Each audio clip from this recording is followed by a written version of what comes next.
आज मैं आपको भारत की राजनीति के उस अध्याय से परिचित कराना चाहता हूँ जिसने विचारधारा को राष्ट्र धर्म बनाया और सत्ता को सेवा का माध्यम बनाकर चले।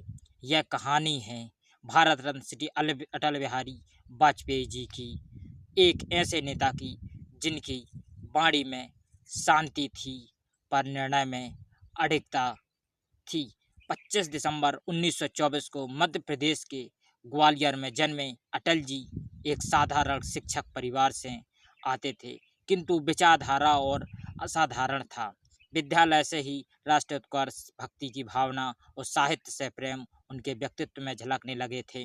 हिंदी, राजनीति और दर्शन शास्त्र में पढ़ाई करने के बाद उन्होंने पत्रकारिता की और राष्ट्र धर्म जैसे पात्रों के माध्यम से समाज को जागरूक किया। स्वतंत्रता संग्राम में भागीदारी, फिर जनसंघ के संस्थापक सदस्य और कालांतर में भारतीय जनता पार्टी के निर्माण में अग्रणी भूमिका।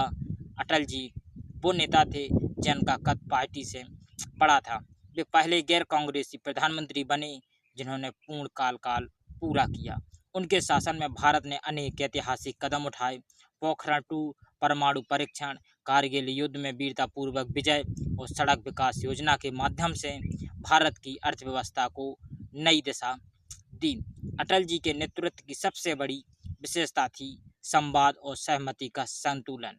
वे विरोध को भी आदर देते थे और सत्ता कभी अहंकार का माध्यम नहीं बनने दिया। उनकी भाषा में राष्ट्र प्रेम था, उनकी चुप्पी में दर्शन था और उनके निर्णय में भविष्य का भारत था। अटल जी केवल राजनेता नहीं थे, वे कवि, विचारक और राष्ट्र पुरुष थे। उनकी कविताएं आज भी भारतीय युवाओं को आशा, साहस और संस्कृति की प्रेरणा देती हैं। उनकी एक प्रसिद्ध पंक्ति थी, मौत की उम्र क्या है, 2 पल भी नहीं, जिंदगी सिलसिला आज कल की नहीं। इसीलिए उनको यही सिखाते थे हमको, और यही सत्य भी है। 16 अगस्त 2018 को उनकी राजनीति शरीर में भले ही शांत हुआ, लेकिन सत्ता विचार आज भी भारत की आत्मा में जीवित है। अटल जी ने सिखाया कि राजनीति में भी मर्यादा, विवेक और विचार जिंदा रखे जा सकते हैं।